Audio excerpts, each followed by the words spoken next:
together a pretty good. Got it. All right.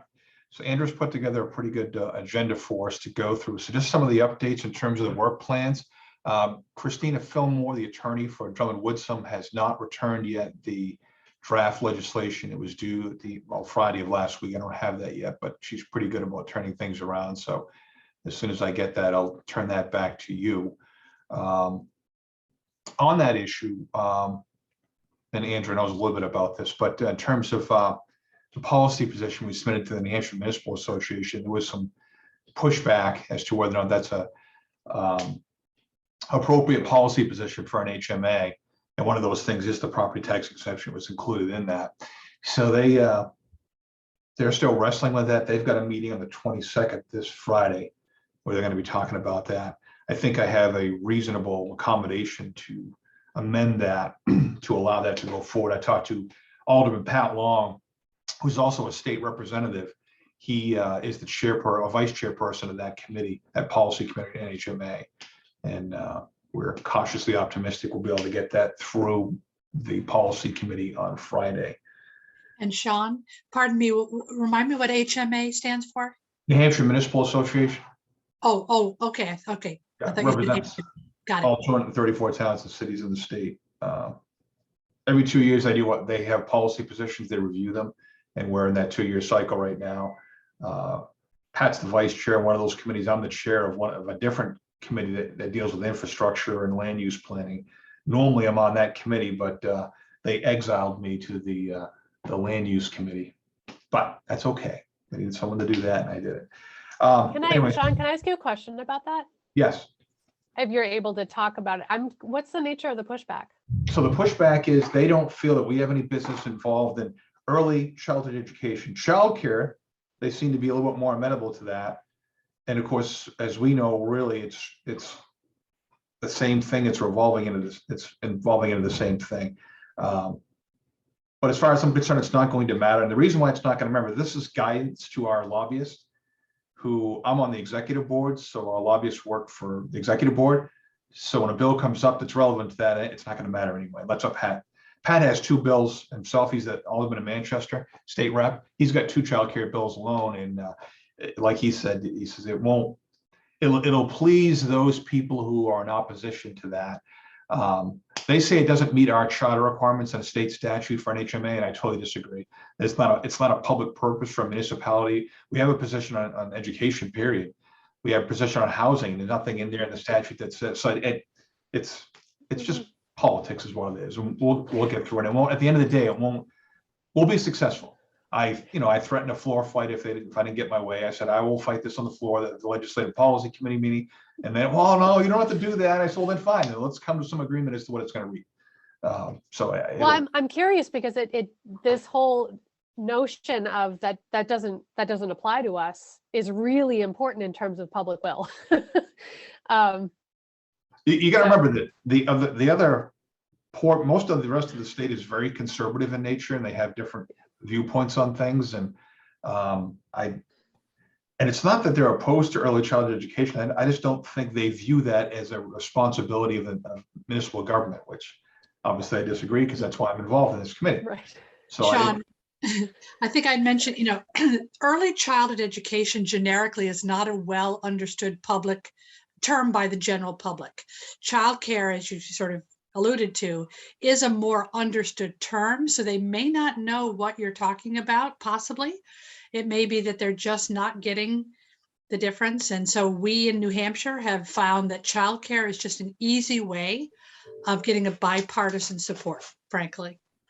Right, but we've got to change the dynamic because as we all know, there's a lot of components of that need to be better understood so we can meet the needs. But it's one of those things, it's one day at a time, and Rome wasn't built in a day. So we'll get there. All right, so moving on. Creation of a service support cooperative for child care entities, starting with the survey from ECE providers, which I don't know if it's been sent out yet. I think it's about to be sent out. Kim Voda is going to be doing that. So that should be going out shortly. And that's providers, I believe, on both sides of the river, if I remember right. Creation of a consumers cooperative. We're just waiting for the survey to come back. We have a consultant, Paul Shane, who's ready to take that on. So as soon as the survey comes back, we have the data, we'll finish the scope of work for him, and we'll be contracted with him to do that and moving forward that process. I spoke with Senator Shaheen's office. They actually reached out to me. Somebody on one of our committees reached out to them, Christine D'Alessandro reached out to them, and they reached out to me. They're very interested in what we're doing with that. Madison Lightfoot in that office. So they're looking to, they wanted to know if I was going to submit anything for Friday. Friday was the deadline for direct appropriations. And I did not submit anything. I told them I don't have anything yet. We will by the next year.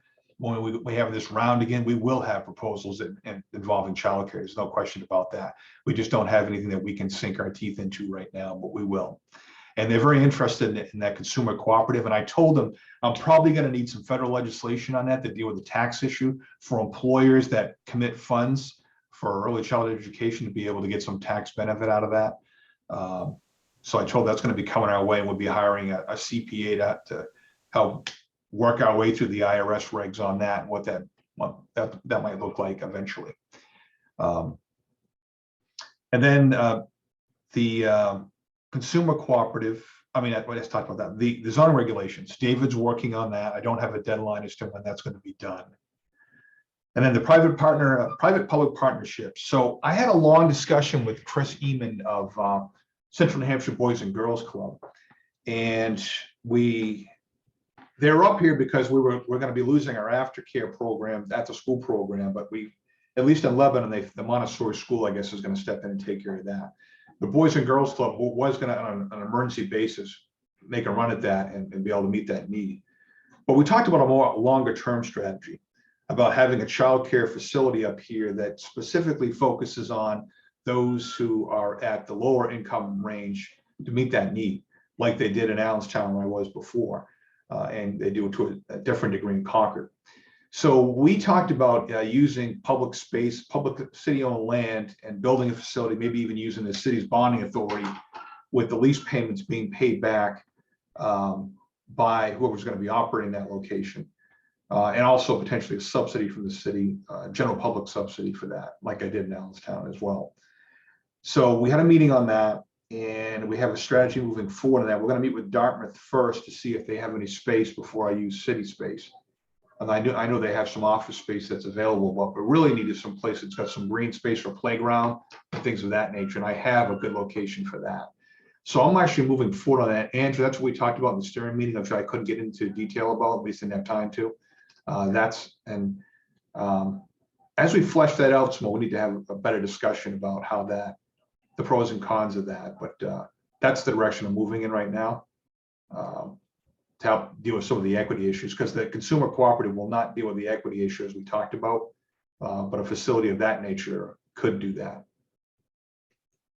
Yeah, so I had a quick question. So has there been like a market research to show that there's a need for childcare in the specific locations you're talking about versus the fact that perhaps there are a lot of childcares running right now under-enrolled?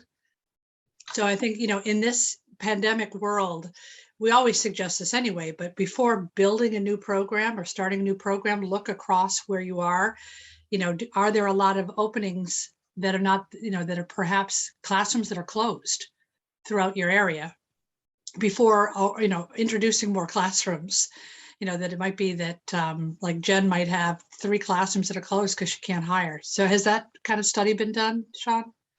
Well, no, but that's part of the survey. The survey is going to be Okay. Looking at existing providers, and we'll provide data on that. Okie dokie. But in terms of trying to determine what the number of actual customers, how many people need childcare services, it's a little bit more difficult to ascertain that, right? How many people are out of work right now that could be back at work as if they had adequate childcare and if they could afford it. The thing about the Boys and Girls Club is they pay above market rate. So they will be able to hire people, which they have done everywhere they go. So they'll be able to do that, and they have a program that's off the shelf they use nationwide that can be used, and they're very good with the subsidy program. They're very used to doing that. They do that all the time. So that's the fastest way that I can provide relief on the equity side. The consumer cooperative, I think, will deal with the bigger companies, but then it's going to be that middle. And how do we deal with that middle piece? So you wouldn't do an RFP process, you would just give it to somebody? No, we have to do that. The city has a Okay, whole program, Okay, yeah, all city right. space and all of that, yeah. And one thing to be aware of is that so folks like the Boys and Girls Club who have capacity to pay higher wages, that sometimes comes across that's sometimes hard for other programs who don't have the sort of overhead and infrastructure covered. So then it creates, sometimes it drains local programs. So it's important that as many people as possible can be part of the conversation to understand like meeting the need, and that this is not trying to put you out of business or like rob you of your staff, especially because people have been working so hard just to attract and retain staff right now. Like there's already a staffing crisis, and this can just exacerbate people's feelings, and not just their feelings, but actually their bottom line. Because if they, if they've managed to attract someone and they're hanging on to them, and they can only, give them $15 an hour, and Boys and Girls Club comes in and says, we can do $17.50, 22. people will jump ship. 22. Okay, there you go. Yeah. I mean, that's real. And people leave for less. Right, but right now, I think as we go, so that's part of the reason that we're having the kind of foundational discussion that we're going to have later today, and also that we're having across the initiative, because the reason that ill will comes into play is that things are being done in a fragmented fashion. If you're putting into context, we're doing this because nobody should be making what people have been making. That shouldn't have been happening in the first place. That's a completely different thing. Now, you may also say that and say, and sorry, I poached about 5 of your staff, but saying this is why we're doing it, this is the context we're doing it in, it is totally different. And to be clear, I don't think any program, I give every program the benefit of the doubt. I don't accuse any program of showing up and saying we are going to poach somebody else's staff. I think it just naturally occurs because people are trying to pay the rent and feed their kids and put gas in their car to go to that job. yeah, this is a market like any other market. I'm in the same thing. I've got employees, truck drivers, firefighters, and I've got to do the same thing. And if I don't compete, I'm not going to get people. And I am taking people from other towns and cities around me because I'm paying more, so I can provide the services I have to provide. And this industry is going to have to do the same thing. It's going to have to pay competitive wages. And the only way that's going to happen is somebody needs to influence that process. And I'm going to influence that process at this particular level, especially for the needs of the people at the very lowest level. So the people at the very lowest level might have the best quality services at the end of the day, which doesn't normally happen that way until the rest of the market catches up, the marketplace catches up. I'm glad to hear this is going to be a facility, sort of a not a fragmented conversation, because honestly, it's, the childcare world is not because people don't want to pay. They can't pay. And when they do raise wages, they raise it for the families. Right. The families are hurt when people raise their wages back up to all be at the 22, and then you end up with a one-tier system. So what you're trying to accomplish here, again, the fact that this is very much meant to be a cooperative kind of conversation with the childcares in the area, just tread really carefully here.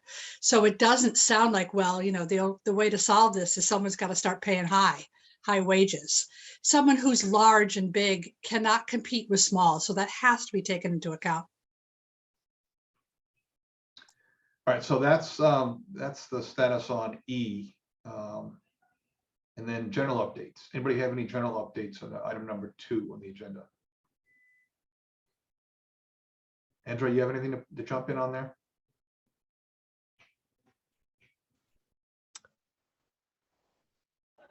I don't think so. I mean,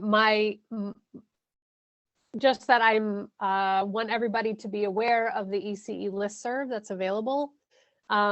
It's open to the community. It's not just for workgroup participants. So share it with everybody that you want to be involved in ECE work, and please post to it. Anybody can post. There's also a calendar attached to it. If you want an early care and education or child care related event posted to the calendar, just email it to me and I can get it on the calendar. That's also visible to the public. They don't, to anybody at all. It doesn't have to be somebody even subscribed to the mailing list. But it's intended for posting, advocacy calls to action, whether they're hyper local, like town-wide or county-wide or something, or they're statewide. It can be for posting that an early care and education provider has openings. It could be for any kind of resource that you may have come across, funding source that has to do with ECE, or any other kind of, child development information related to ECE, anything like that you want to share to the list. I just shared a thing about burnout because that's a huge issue in the field. So it's that broad, but also that specific. The other thing I'll add was we've got a homegrown grant. I've been working with Amy Brooks on that. It's a $20,000 planning grant for the first year, and it's $100,000 each year after that for 3 years, I believe. And that'll be focusing on, because I guess it's by state. She's trying to find out if you can do it by state, but I haven't had an answer back from her on that. That would apply to Grafton and Upper Sullivan County from Claremont north. Did you say homegrown? Yes. Okay, homegrown is specific to family childcare programs, Right. and we also have people in Vermont accessing homegrown funds. Where's that Yeah. from? Where Yeah. does that come out of? It's a national initiative, Mhm. and I don't know any other things about it really.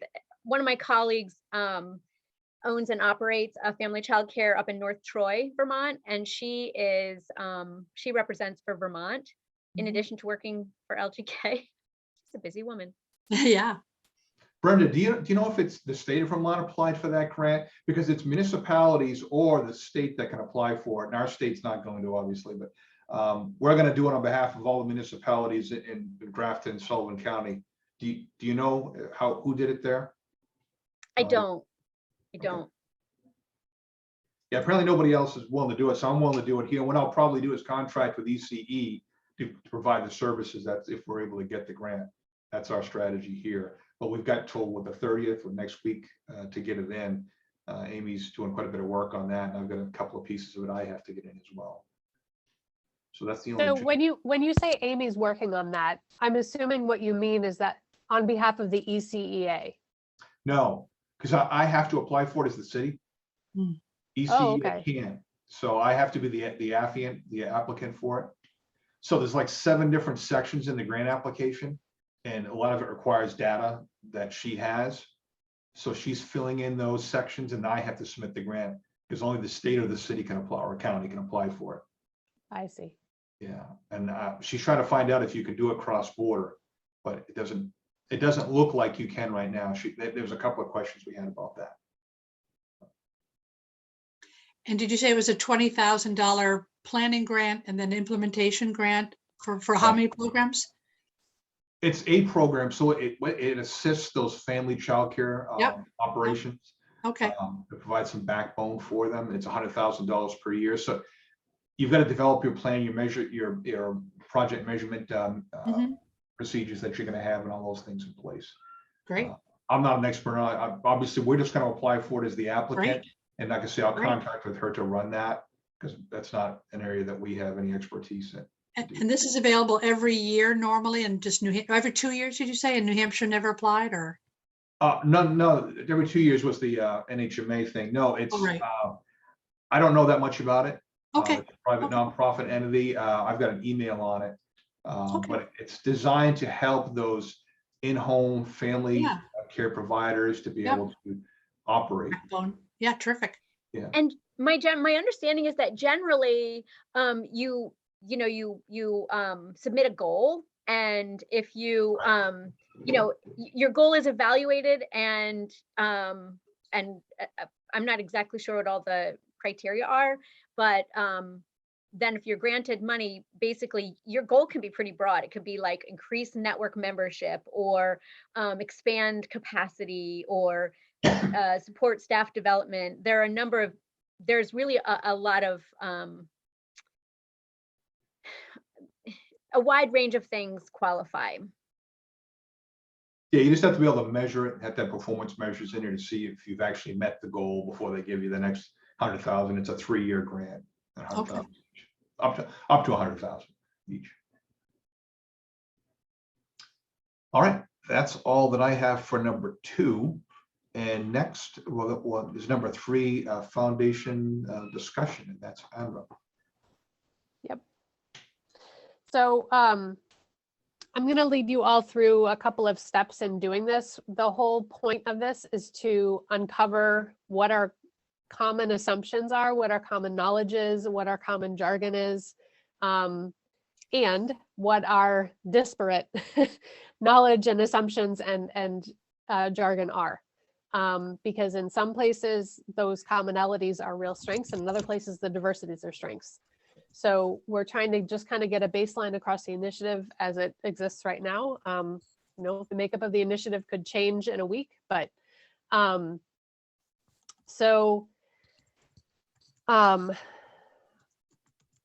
what I want to do is start with I want you all to take 10 minutes, get a piece of paper, you know, open up a blank document, and I'm going to post a couple of questions in the chat for you to just write down your thoughts on. So if you want to turn off your camera, you can, but you don't have to.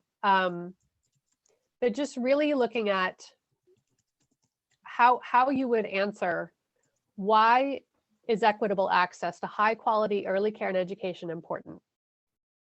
And you're welcome to engage with that in whatever way hits you hardest, because equitable is a big thing, access is a big thing, high quality is a big thing, and early care and education is a big thing. So you can go into any piece of that really strikes you.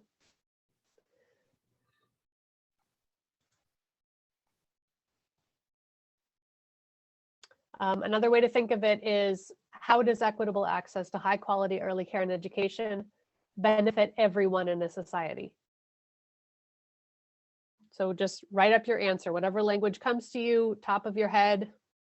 The only thing I ask is that you don't copy and paste from a website somewhere. I want your answer. Quick question, Andra, what's this for? What are we? The whole, across the initiative, we are Right. having this discussion in this format Okay, to work through what are the common assumptions, what are the common beliefs, what's the common Okay. knowledge. Yeah. got it. Thank you. And I did not start jotting things down because I think you said you're going to drop them in the chat, but are these the questions that you had sent out a couple of weeks ago? Because I did print them out. And so if that's the case, I'm good to go. Just want to make sure I'm not answering the wrong question. Yep. No, you are. Awesome.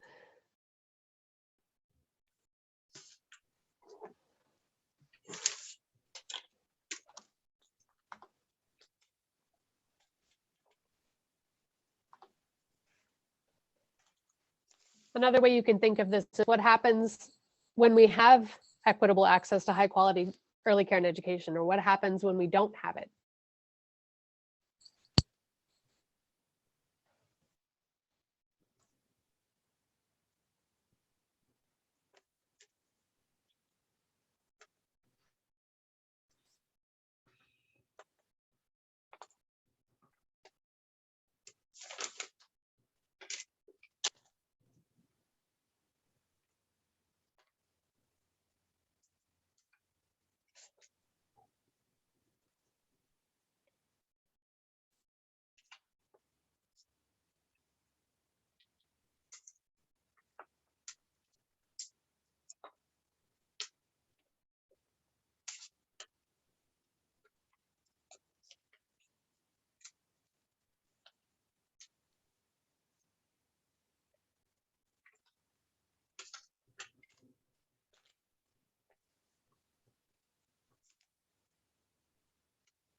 Give you just another minute or two to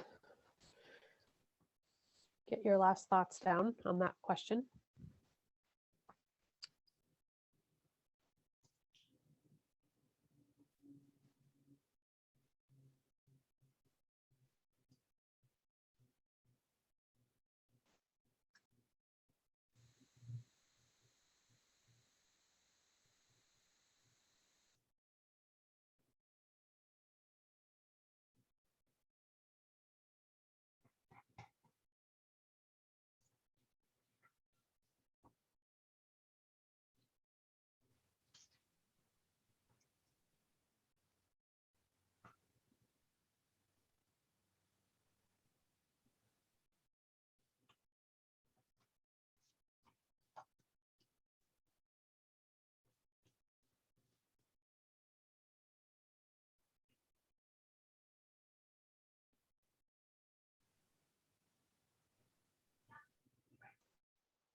All right, my next question that I'm going to pose to you is about the knowledge that you have about equitable access to high quality early care and education that you take for granted. So the only limitation here is you can't look anything up, but what data points or articles or other informational resources do you draw on that informs your answer to why it's important? This might include information about child development. It might include information about economics, about family systems, about general health and well-being. It could come from many different sectors, but what data or information do you rely on to inform your opinion about why it's important?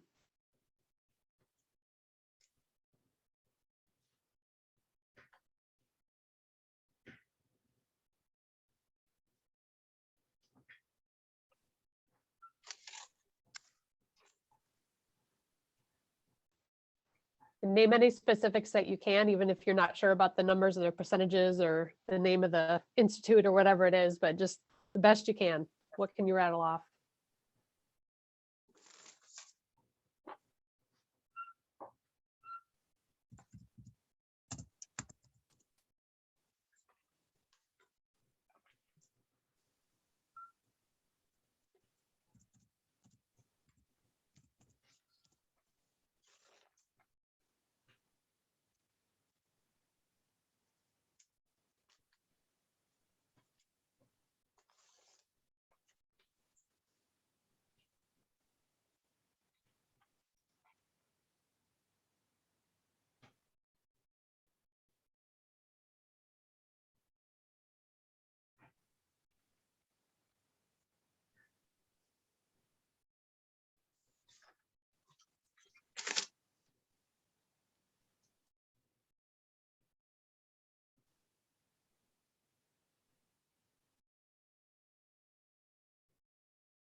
Okay.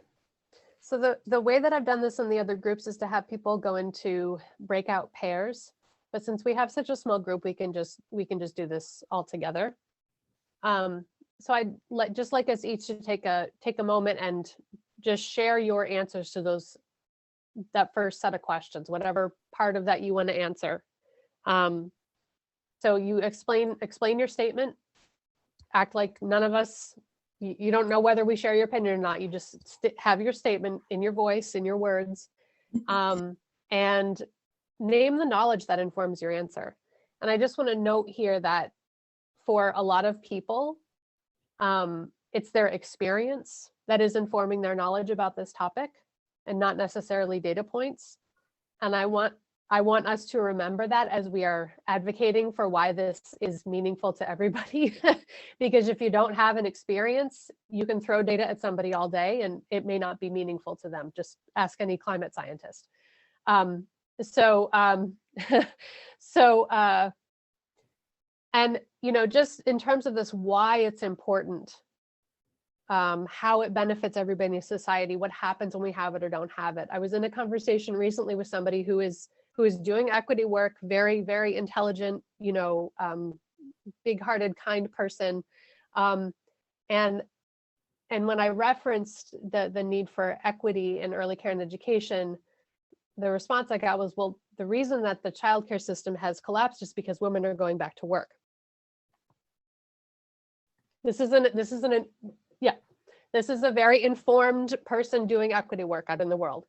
So, you know, we know that the reason that the word childcare may not fully describe what we mean when we say high quality early care and education, right, is that it isn't just babysitting, and even babysitting isn't just babysitting.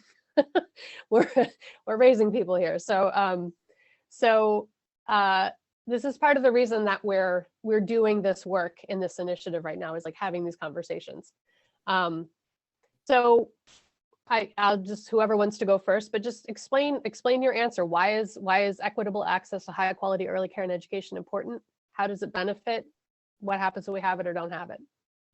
And just name the knowledge that you have, and then we'll just kind of each person will just have a time to, you know, we're not going to debate each other or pick each other's points apart. You just say your statement, and we'll, you know, I'll take notes on what I'm hearing. I guess I can go first. I kind of didn't go into a lot of detail, but from you know, a childcare perspective, I think families are put in a really tough position, of those who are in a lower income bracket, because they have fewer resources available to them. Maybe not as much education as some of the families in the higher income brackets. The opportunities available to them are less because of financial reasons or location, potentially jobs. And studies have shown, and I can't tell you specifically a percentage or anything, but those who have fewer access or less access to higher quality care are not as prepared when entering school as those who have had that quality care from the beginning. So there's a disparity from the very beginning.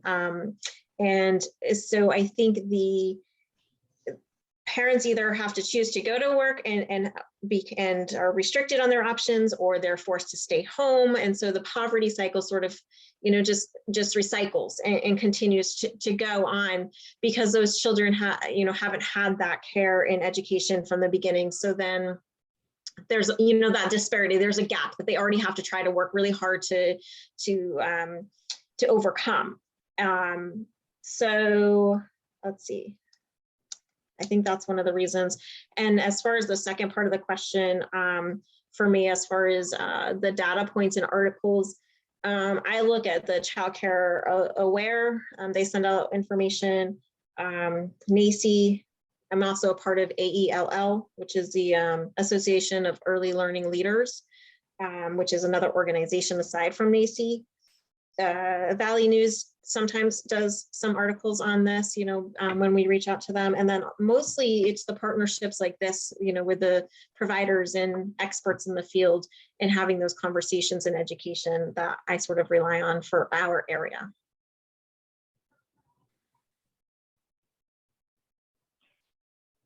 I'm happy to kind of go next, or do we want to, are we just going in order, or did you want to talk? Okay.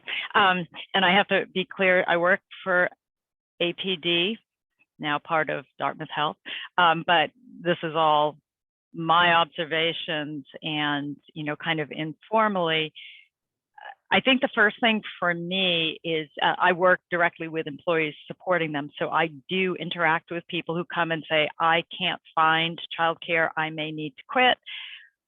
I work with some people who are new citizens or might have you know, legal immigration status. The conversations about sending children back to countries of origin in order to continue working are, you know, so those are some of my resources and what I'm hearing and observing and know is going on. But, you know, I also think about how, what is the focus, and there's kind of a range of how do we talk about it, and there's everything from, we know safety and health is important for children, kind of the general, it feels right to do this. But I think there's also the very straightforward community benefits of knowing that young children are taken care of. Parents can go to work with confidence that they don't have to worry and leave partway through the day or miss consecutive days of work, and the implication for our entire community, whether it's a healthcare worker, a teacher, or a bus driver. We rely on those systems to be in place.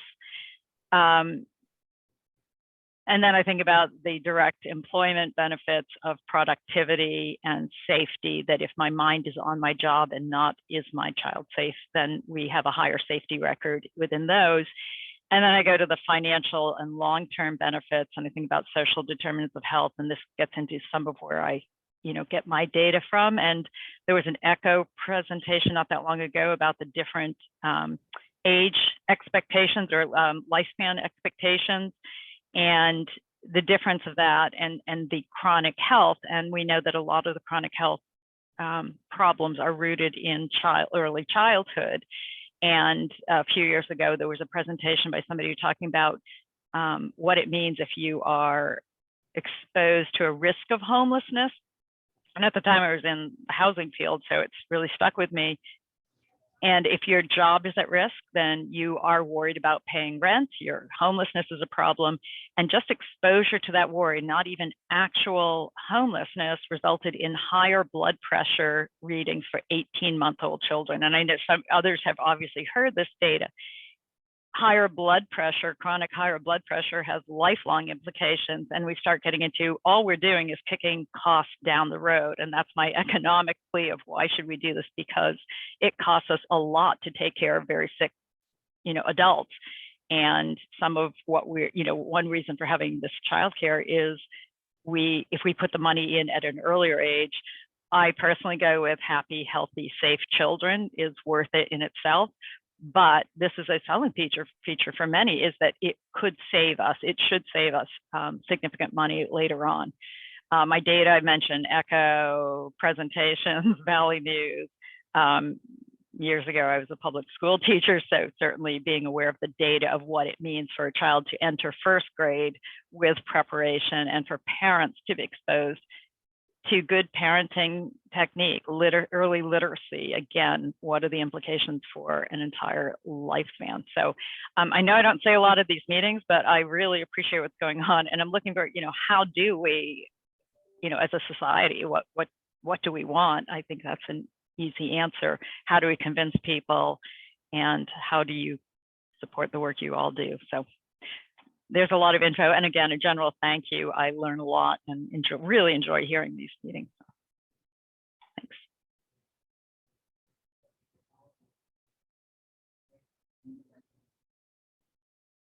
Go for it, Jackie.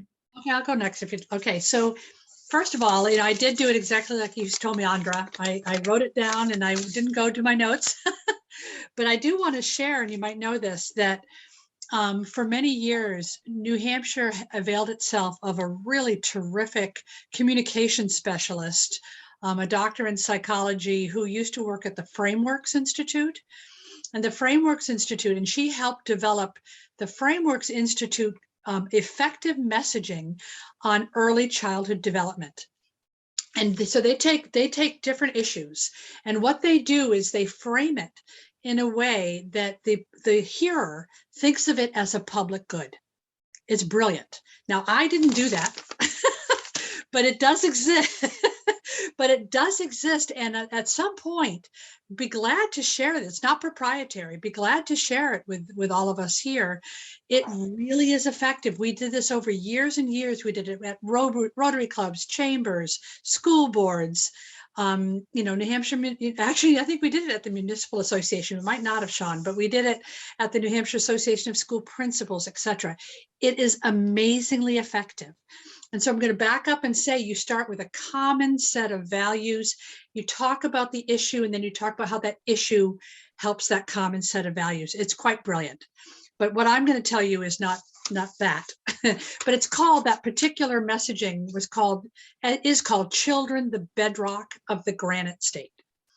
And it's really effective. We've had people, a school board chair, the state school board chair came to us after one of those presentations, said, I want to write an endorsement of early childhood education. I want to, et cetera, et cetera. And then we had someone who was just back in the Tea Party days. He was an elderly gentleman who had just been elected. He came with his wife. He came afterwards up to us and said, I'd gladly give up my Social Security for these early years. Clearly, that's where the money needs to go. I mean, you'd be shocked at how good it is. So at some point, we'll do that. What I said, using messages that tend to work in New Hampshire, things like, again, all children deserve the best start, regardless of their zip code or their family's ability to pay. I said, all children, when all children enter school ready to succeed, we all benefit. Children, this is something that tends to stick in legislators' mind here in New Hampshire, that you can't make annual growth and catch-up growth in the same year. So, let's really make sure all children enter school ready to succeed equally. And then again, when we close the opportunity gaps and all children become productive members of society, we all benefit. And so it's just, sort of common things like that. I tend to use Kids Count data, of course, Child Care Aware data, as Jenn mentioned, National Women's Law Center, something called CLASP, C-L-A-S-P, and the National Center for Children in Poverty tend to be my go-to places. What was the, sorry, it was the women's employment. What was that one? The National Women's Law Center. Thank you. Thanks. Sure. I can go next. I feel like I also did a bunch of scribbles all over the papers. And so why is equitable access important? I mean, mine might not be as sort of linear because I really wrote Webby. But I think, so that every child can thrive and succeed and realize their full potential, like every child, and like so many of you said, in other ways, I was nodding my head almost nonstop. I think of all that, when I was a preschool teacher, I would say to incoming families, and they would be asking sort of, they'd be checking us out and visiting my classroom. And I would say, I view us as a microcosm of society. We live together 8 to 10 hours a day, and we have to figure out how to solve our problems. We don't always like each other. We have to figure out how to be good neighbors together and make sure that everyone is safe, physically safe, emotionally safe, those sorts of things. And I think that, the return on investment shows up really for a lifetime. So yes, we're preparing kids well for school, but it's about much more than school. It's about life. And so we have better civic engagement when we focus on, positive conflict resolution in young children. We give kids a solid emotional and social foundation, solid physical foundation, so that they have lifelong well-being, and and so that there are fewer people going into the penal system. I mean, the return on investment is huge. And the Heckman report talks about that. So some of my sources are Child Care Aware, Birth to 3, which is a national organization, National Association for the Education of Young Children, all about the brain science. I mean, I have a one of my degrees is in early childhood and elementary. And so, there's all of that sort of head knowledge, but then also 30 plus years as an educator. And I would say not only my experience, but the experiences of my colleagues. And frankly, when I show up at meetings like this, I look at you and say, and now you're my colleagues as well. Like, we are colleagues in this work. And so I love the Harvard Center on the Developing Child. They're another one that talks about all of what we actually know about brain science. And when I was getting my degree 35 years ago, the brain science, was this much, and now it's just exploded like crazy. So we have, I also get information from like Building Bright Futures and LGK. Can you imagine? Let's Grow Kids. Because, we have a data team, and our work is so based in data. And we look at every single one of those sources that all of you cited, as well as what I just cited, plus many more, and do our, own, we hire people to do independent studies as well. so I'm, Building Bright Futures is a close partner here in Vermont. And so, a lot of these numbers, I could tell you like, oh, here are the percentages, blah, blah, blah. And I'm not, but those aren't, I didn't do that research. My colleagues and others did that research. So I'm not going to say those numbers, but I think to your point, when we don't invest in the early years, we do perpetuate things like poor mental health and poverty and poor physical health, and it costs us a lot. And recently, my own town here in Vermont has been experiencing some sort of I don't know, I want to say civic unrest. Like there's just been high turnover in the select board and other town leadership, and partly because there are folks who maybe didn't have some of those strong skills, and so they sort of rolled into town and they're like, yeah, let us show you how to do it. And it's been a little disharmonious. I don't even know if that's a word, but I sometimes think about like, wow, if there was a little self-regulation, like the preschool teacher in me thinks if there was a little self-regulation, if there was a little like positive conflict resolution, we could get so much work done here. And I start to think about how I could apply that in those situations. And one of the things that I learned very much from experience is that anything that I think is an important skill to have a preschool classroom run smoothly is probably an important skill for life. And I would many times think when I was talking to children, oh, this is also true for me. So yeah, again, that was pretty much all over the map, but it's critical, like it's truly essential. Oh, one more thing I wanted to say. The other thing that I think became apparent for folks was how much having an early childhood system that works impacts others. And I heard you say that, Faye, in that, your employees are able to show up, they're able to actually be present for their job and give you their best self at work. If they can rest in the knowledge that their child is well cared for and they don't have to worry about, are they going to be able to pay for it? I also think, so it makes the cogs turn, like it makes the economy work. And then everyone benefits because the economy is working. The employers benefit, the communities benefit, the employees benefit, the children benefit. And a big part of what early childhood educators do is support families in parenting. So, I mean, I was like still like wet behind the ears as an early childhood educator, and parents would say to me, is this normal? Like, should my kid be doing this? And I think, why are you asking me? You're their parent. And very quickly I realized, oh, they're asking me because early childhood education is my area of expertise. And so not because I think I know it all, I don't. And I would turn to colleagues and say, what do you think? Like, do we know about this? But I realized it's my job. It's my job to understand human development in these early years and to convey that to people who are leaving their children with me.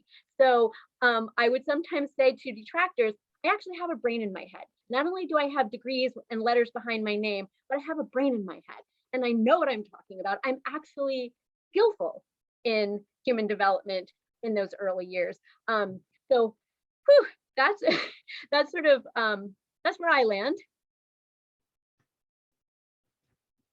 I guess I'll just jump in to kind of finish it off. And obviously some of you folks have already talked about, so I'll just give some practical examples. I was one of the few kids when I went to school, I went to kindergarten, which they didn't have public kindergarten at the time back in the 1970s, early 1970s. And there was a study that was done of our high school of how many kids that actually went to, there was only one kindergarten at the time. The town was small, it's much bigger now, over in the Seacoast area. And those kids that went to kindergarten, I think all of them, but a couple went to college or were going to college at that time and did the study. Compared to those who did not, it was a dramatic difference in those who had that. And of course, early childhood education begins before kindergarten, but they didn't have anything before kindergarten then. And there was a dramatic difference just with the kindergarten year that you saw. Before kids went to first grade and beyond, they were much better prepared to attend first grade and participate socially with other kids and learn how to play in the sandbox, as Brenda indicated. So Brenda, I'm taking you to the New Hampshire legislature so that you can talk to the rest of them how to play in the sandbox with other kids, because some of them don't know how. Fortunately, at the local level, things are much better here. People tend to be more respectful. But anyway, the other thing I think about too is my own kids and my grandson that I have now. He's a sponge. He's 3, and his ability to learn math, he picks up everything. He watches everything that we do and mirrors those things. And when I take him for a walk out in the woods and I explain about this tree and that tree and why this grows that way and all of that, he's listening to that, because the next time he comes around, he talks about that. So we have that ability at that very young age where they are those sponges. And of course, the day they're born, they become that sponge. And the more we can influence that process before they even get to grade school, the better off we're going to be. Is it just a practical, and again, I know there's all kinds of data, and I've read the data too, but just that practical example, you can see that learning how to socialize with other people, but when they watch other people in that household or people they associate socially interact with appropriately. And the other part of it is, and this was already discussed in a couple different ways by others, is that basically we're allowing people to be all that they can be, right? To learn that, yeah, you do have some art skills, and by somebody showing them how to express themselves with those skills, because I don't know how to do that as a parent. To Brenda's point, there's some things I can teach. I can teach them math, but I don't have any art ability. And someone who does, who can help show them how to express that, I can't do that. I don't have those sorts of skills. So there's all kinds of opportunities to allow that to occur at the younger age, to allow people to advance more quickly and become more productive and better members of society, and be less of a drain on society in the future, as some folks are. And I guess that kind of encapsulates my thought on this.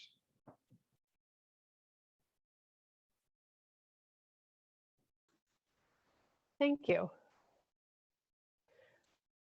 Just to all of your points, just to affirm what you're saying, I am considering running for the local school committee here. And there's a lot of acrimony. And my partner he's like, I can't wait for you to do it, because I can't wait for you to tell them to go sit in the thinking chair in the corner. It's like, I know you're going to do it, and I can't wait.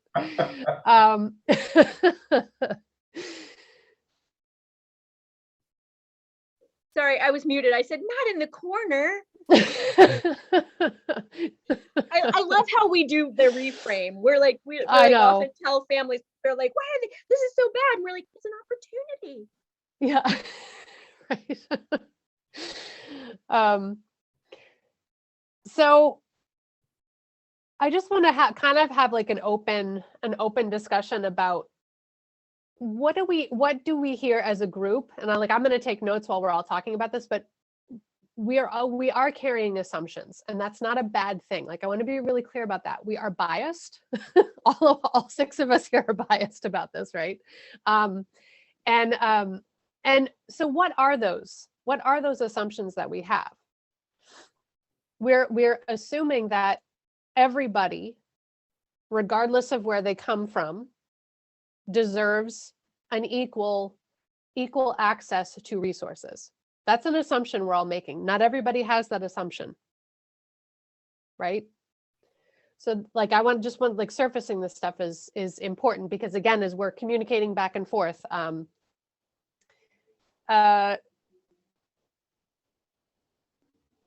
there's also this piece about this balance. I hear this balance a lot in these conversations about early education is good because it's good for individual kids. Early education's good because it's good for the economy. Early education's good because it's good for kids going into the public school system. Now, I'm going to just name the fact that there can be some conflict in those things. There's a lot about our economy that like isn't super for people's well-being, and there's a lot about public school that isn't super for people's well-being. The systems, not the individual teachers, not the individual administrations. So there are these points where, yes, those can all be good reasons for early care and education. And I mean, as we all know, but honing which points you're talking about, depending on your audience, depending on their interests, depending on the assumptions you might know that they have, all of that can go a long way. So one of the things that the steering committee is going to do, and that will then become a resource for the rest of the initiative, is, gather all of this information together and make a couple of statements, some boilerplate, something, so that this initiative has everybody's voice in it and has the diversity, and both diversity and commonalities in it.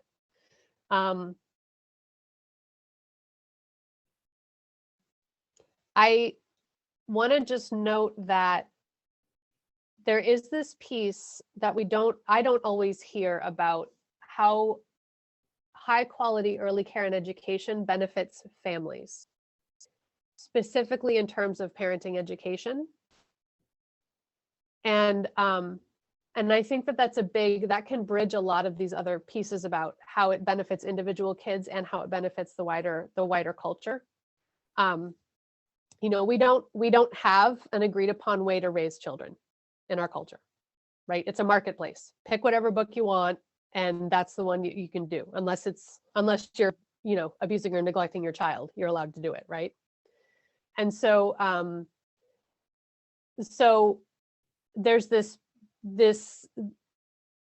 there's a consistency available, I think, when you have a sector of people whose expertise it is to know about early childhood development and thanks, Jackie, and early childhood development and learning, how kids learn. Shaun, a lot of the things that you said about kids being a sponge, there's a lot of people that don't know that, and who know children, who have been around children. I've worked with lots of parents. I'll never forget the parent who complained to me that his 4-year-old was swearing at him. And I said, well, you have HBO on all day. Do you hear the language they're using on the television? And he was like dumbstruck. He was like, oh, is he paying attention to that? I said, yes, he is. Yes, he is. Nickelodeon was then on every other time I went to visit that family. So people just don't, for whatever reasons, and this was certainly an intergenerational trauma situation, but they don't know. Any other assumptions that you feel like are important to this? What? Go ahead, Brenda. I think another thing we do for families is we connect them to resources in addition to helping them understand their child's developmental stages and parents, giving them parenting strategies, and sort of even sometimes just being the person who can listen so that they feel acknowledged and understand they're not in this alone. We also connect them to resources, and sometimes that's housing or, food or clothing. I mean, we connect them to all sorts of, financial assistance. Mm-hmm.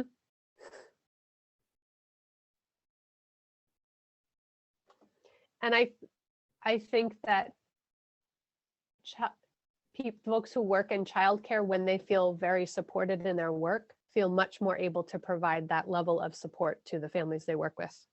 And when they don't feel supported, it becomes an adversarial relationship real quick between families one of the and teachers. challenges is that when staff are undercompensated and don't have benefits, that often they are living with some of the same challenges that we were just talking about supporting families with. And so when folks show up and have, outstanding medical bills because they don't have health insurance, or they're not seeking care for something because they know they couldn't afford it, a medical need, or that they're the ones who have the anxiety about not knowing if they're going to make this month's rent, that shows up in their performance and their ability to be present with children and families.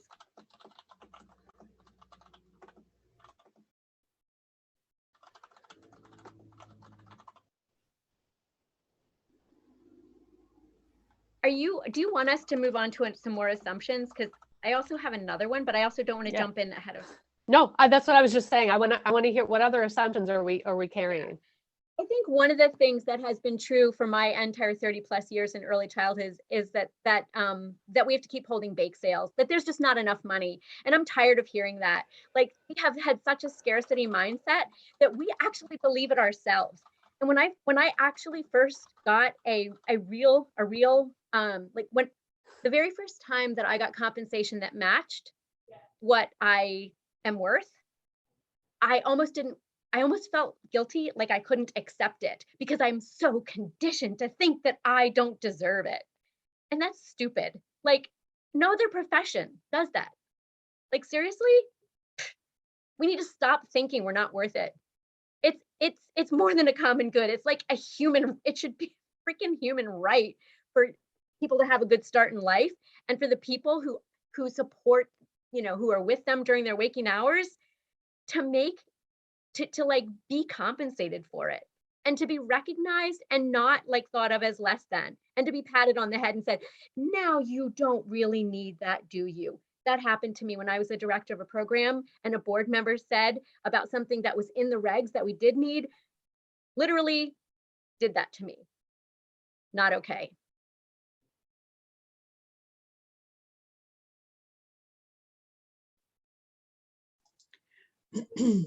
I think, again, going back to that frameworks study about assumptions, that the general public, again, just feels development is automatic, right? Sort of what you guys were saying, that it'll just happen regardless of what you do. You don't need to make faces and coo and talk to infants, and you don't need to this and that. It's very common that they think development's automatic. They also think it's definitely a parent's responsibility and not their responsibility to worry about kids before public school. That's sort of, again, a very common assumption out there. I was fine. I didn't have, like Shaun, I didn't have kindergarten. I was fine. I started in first grade. My wife watched the kids, these selfish, there's a lot of selfish parent assumption out there too. These selfish working parents. My wife stayed home, or I stayed home, and we sacrificed. We only had one car. We didn't need 2 cars and a big house. And there's a lot of that going on as well. Less so, I'll be happy to say, less so, but that's out there. I think to Jackie's point, but also looking at it in a reverse way, I think it is automatic. If you don't do anything, then that child's only going to develop at this level instead of way up at this level if you give them that opportunity in there. So if we sit back and do nothing, you automatically do. If you take a child and you just, you have very limited conversation with that child, you put them in front of a TV all day long, and you don't interact with that child, you don't take those steps to teach them how to learn math, or if they have some artistic skills, to encourage that, or maybe provide somebody who can help them do that, they will never be what they possibly could be. And That's right. that point, the other way around is that, True. yeah, these things become automatic because there are no expectations otherwise, to some degree. Yeah, I also think, Jackie, to the point that you made earlier about you can't play catch up in you can't develop and play catch up at the same time. And I think this is another place to revisit that. That's right. And I think in New Hampshire, I love what you just said, Andra, doing nothing is a choice. It really is. You are choosing. And I think in New Hampshire, a report something like the cost of doing nothing might actually be read as opposed to ROI. They're so they don't even listen to that anymore because everyone's got an ROI, right? But the cost of doing nothing, like what you were saying, Shaun, if you don't, then this is the cost. This is what will happen. I think that would be really powerful. When I talk to these people, I talk about ROI, though the return on investment is very high. You don't measure it on a spreadsheet. You can, but you don't really measure it there. It's by specific examples. So here's an example where this little bit of input has produced this much result at the end of the day. And it isn't always necessarily in a balance sheet with numbers, although you could equate it to that. People who get a better start in life will do better, have higher incomes and that sort of thing, if that's of course the goal. But I'm not so sure that's the goal. We need people who can effectively operate in society and talk to each other and work and keep at a job and not end up with other social problems that are far more expensive to respond to than I have to respond to. And just going to add, oh, sorry.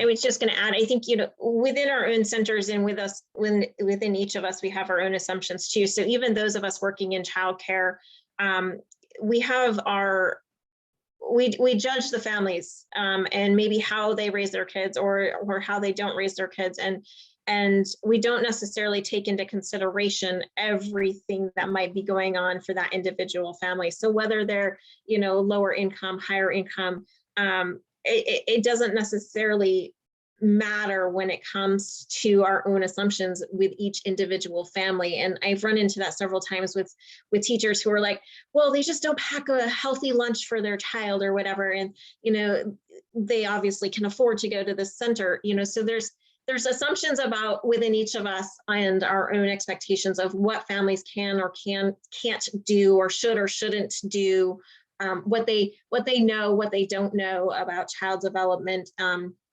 And so I would say more of those are our biases. You know, we bring in our own biases, and I think that those are things that we have to take into consideration too. And you know, even within our field, and educate everyone on how to take out that bias piece and just assume that certain families or certain, you know, should know certain things or not know certain things, or do or not do. So I think that is also something that within our own fields, we have to be mindful of.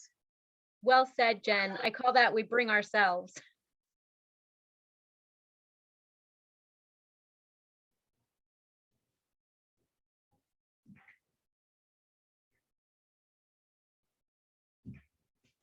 It's interesting when we get into this question about equity, where we have this this way of framing things as, well, they can afford that. What can you afford to pay, right? When you're talking about people living in poverty, and I'm not talking about at FPL or even 300% of the FPL, because even that is scraping by. That's not thriving. I'm talking about way above whatever the FPL line is. But whether or not you know, technically qualify for benefits or not, but you are literally robbing Peter to pay Paul to survive. You can't afford anything. You have to shift your money around. You have to make your resources stretch. You have to buy cheaper, you know, lower quality food than you would like to, because that's what gets subsidized. That's why it's cheaper. Right? So it's not, this question of like affordability is really interesting to me when we're talking about equity. Again, why I said before, you know, just because it helps our economic system doesn't mean the economic system couldn't use some tweaks to it. So, and I think that's like, Jen, what you just said is really important, that thing about, you know, I don't believe as a psychologist that we can ever be truly objective. I think when people try to do that, they start doing things like, you know, trying to monetize the exact ROI for 1 hour of early care and education, right? You start quantifying everything. And I like, people just aren't like that. We have our biases. Knowing what they are is like the best we can do, right? And we usually know how they are. And this is why this is important. We usually surface our assumptions when they're challenged. Because as long as they're working for us, they're invisible. As long as everybody is agreeing, they're invisible, right? So it's when they're challenged, when there's a conflict, when there's some kind of tension or a rub, that we become aware of them. And become aware of other people's when they get upset or offended or whatever that is, right? So I want to shift are there any last thoughts on assumptions or anything? Because I want to shift on to another little piece before we.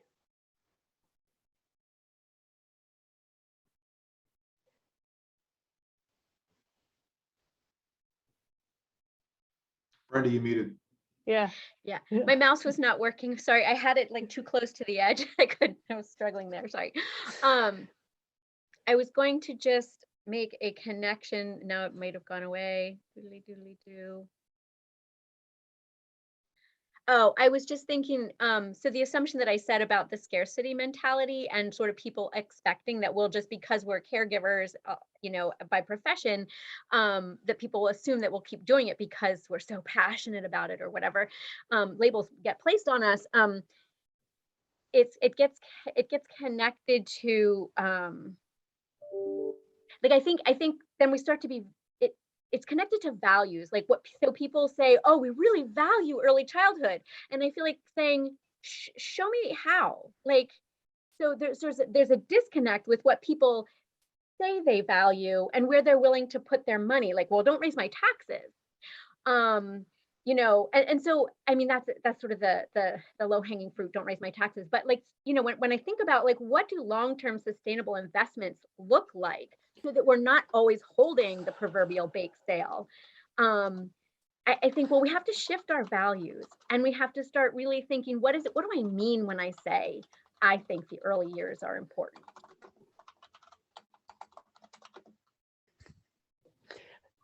What if every time someone said, well, that's really important, I value it, you say, well, how do you act on that?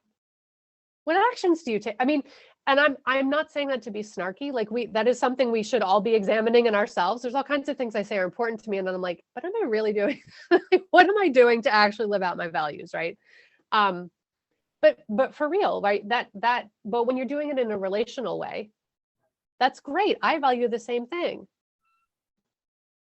You know, how are you acting on that? That's part of the reason that I wanted to have these conversations too, is this piece. That was a great segue, Brenda. How would you describe your role in this? If we're all, it's important, we have the knowledge, we have the experience, we have the data points, we have the, you know, we know what happens when it doesn't happen.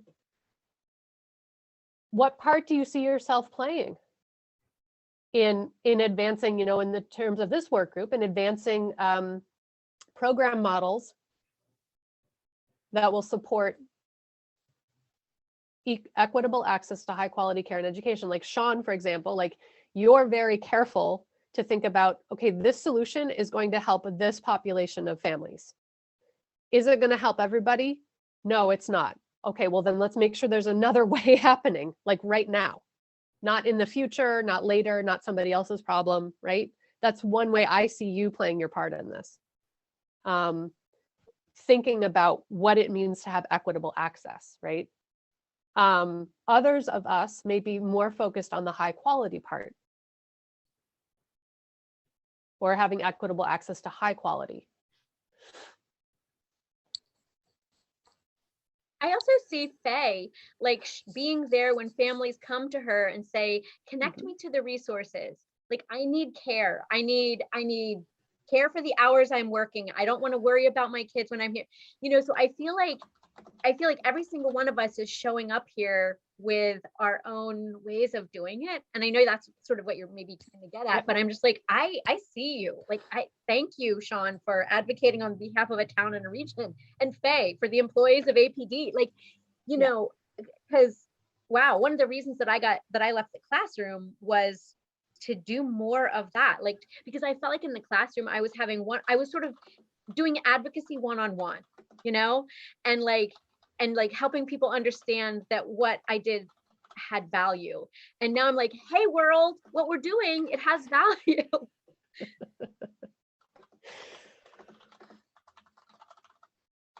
I'll just jump in real quick. So one of the things in my profession, the International City Managers Association, has been spending quite a bit of time over the last few years is how to deal with wicked problems as they're defined. And this is not traditional role for the city manager to be dealing with childcare. It just was not our mission. Still isn't in most people's minds, that we don't, and housing was another one.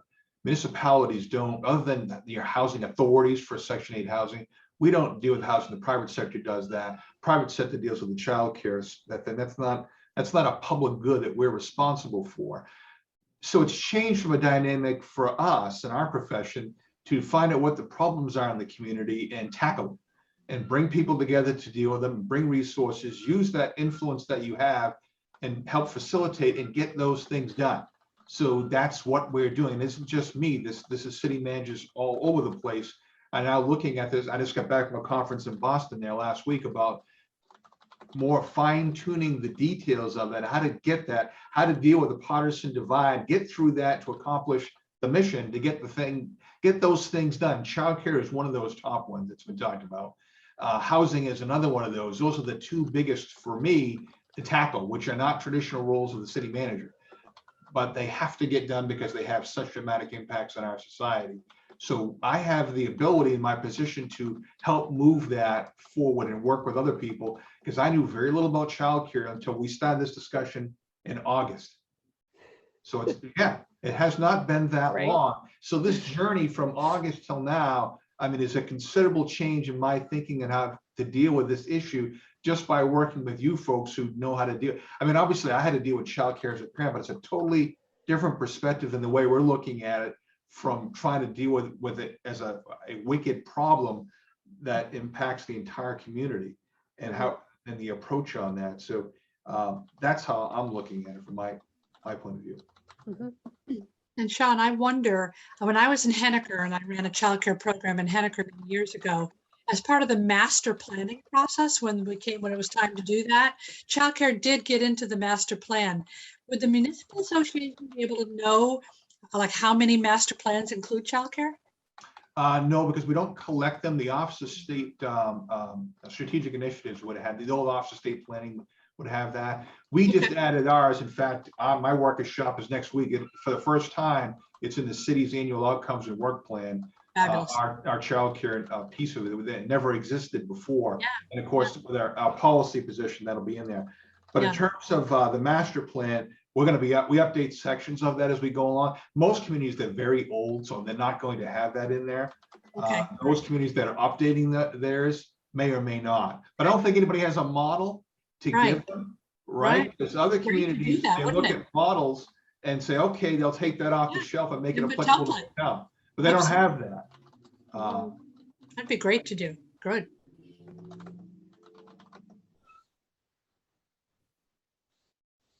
How often is that process gone through? 10 years. They're 10-year plans. Okay, So okay. what they're supposed to do is you're supposed to take components of, you have economic development, you have housing, there's different components. You're supposed to be updating those. And some communities are better at that than others. Some don't touch them at all, and they become very old and outdated. And think, of course, in 10 years, there's been quantum changes about how we do everything, and looking at that totally differently. Our annual outcome process, which starts next week, it's a 3 workshop section with our council. This is the last year I'm going to do it that way. I'm totally changing that whole process. And I think when you look at the new process, you would think that, well, yeah, that makes complete sense compared to what you had before. But at least I had childcare for this component of the old process until I totally update it in 23. And you'll see what ours looks like. And it's a totally different look about how you're looking at a strategic plan for a city. And I didn't invent it, by the way. Other people have, and I'm looking at how they did that and how they're totally refashioning that. And childcare will be a component of that, of course. Mhm. I just want to add one other piece. I look at it from my unique position at APD, and that's true. That as a smaller hospital deeply embedded in the community, APD also has a community health engagement person, Liz Swanton, who is on one of the other committees. And, APD is engaged not just in our employees, but what benefits the community. We have a responsibility and that goal also, and hold that as in a very important position. So with 2 of us amplifying the need for this, I mean, part of it is just and I think that's the role, both, as an individual, a community member, making sure we're amplifying the message of how critical this is. And yes, housing too, Shaun. I mean, these are the things that as an employee, we used to be able to ignore this and say, well, that's an individual problem. But we can't ignore it anymore. It's way beyond the individual to address, and it can't be fixed at an individual level. So What I hear Sal saying without saying the word is we're really educating the public. So, I mean, we're advocates, but I think a big piece of that is really education. Like, we're like, it's not a personal problem anymore. It's a community problem. And here's how.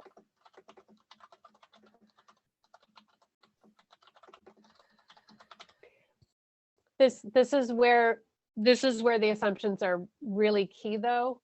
When we talk about how high quality early care and education impacts individual outcomes, there's a huge assumption out there that whatever issues you have are your personal problem. If you have a substance abuse problem, that's your personal problem. If you have a whole bunch of chronic health issues, that's your personal problem. And I think, you know, knowing about adverse childhood experiences, for example, can help blow some of that out of the water. But, you know, when we look at, and not that people are not, adults are not individually responsible for their behavior, because they are. But when we look at issues like, again, like our penal system, for example, there's some systemic issues with that, right? And so just, you know, again, just kind of surfacing stuff when we talk about, you know, educating and advocating, you're right, they go hand in hand. And there's always this basis of whatever stories you're walking around with because of your experience. And it's tricky to get a message that's going to be, it's going to sit with somebody, stick with them, you know, that's going to mean something really. I think part of that is there, whenever I do, because I do obviously public issues every day, and when there's an issue that comes in front of the council or even in front of the community, there are some people that are going to be supportive of whatever course of action we're going to take. And there are those that we are never going to convince.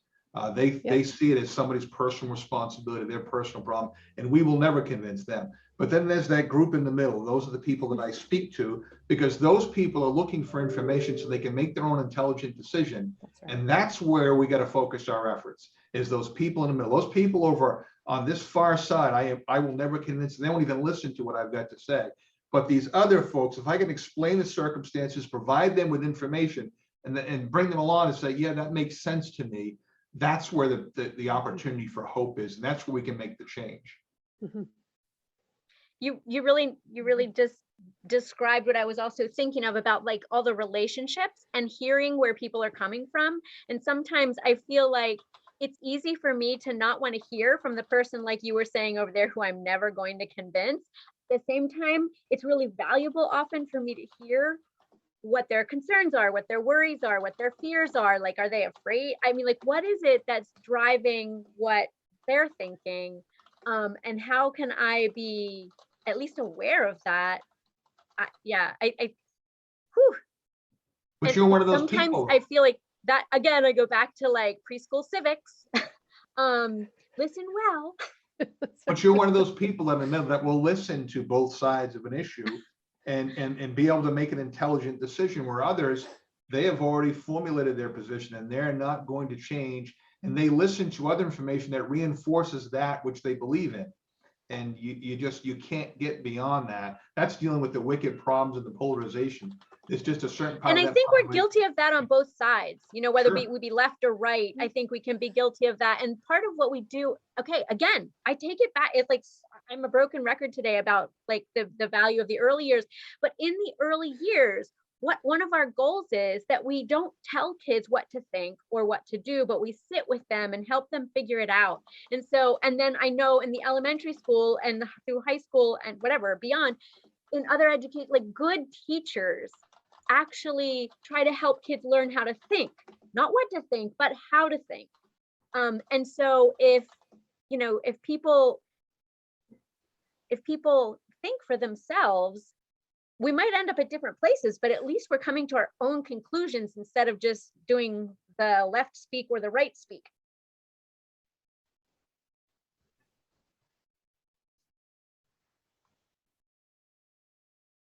I think we're about ready to wrap up here. We have a couple minutes left before the end of our time.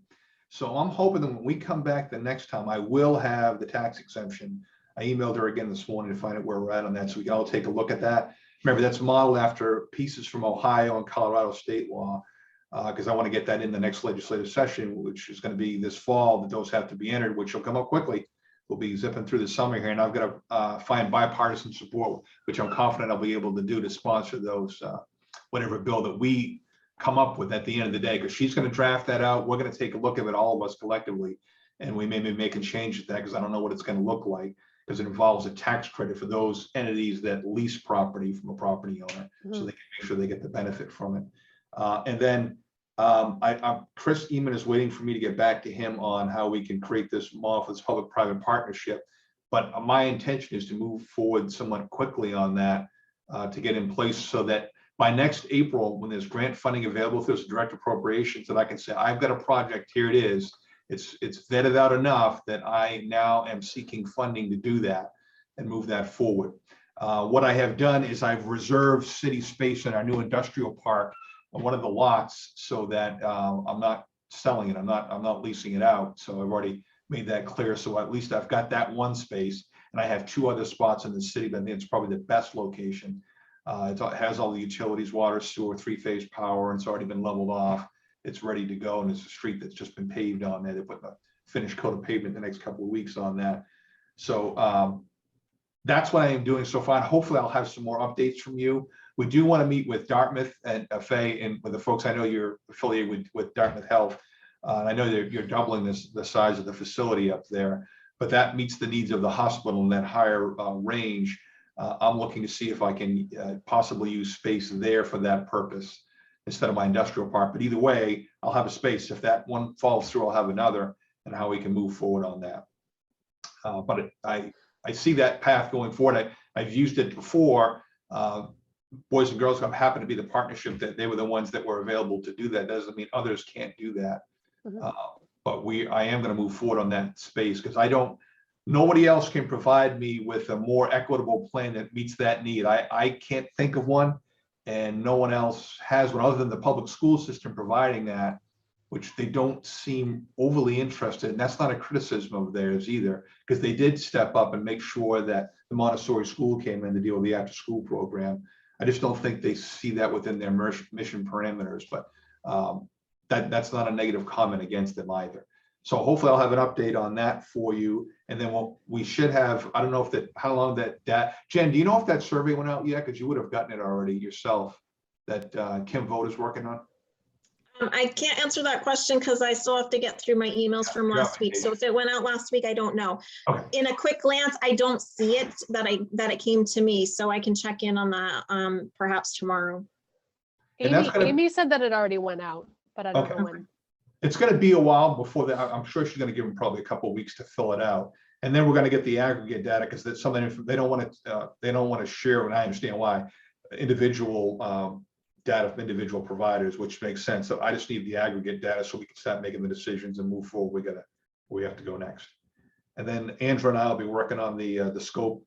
I'll be working on the scope in terms of the contract with Paul Duchesne to get him going on creating that consumer cooperative, and then we'll go from there.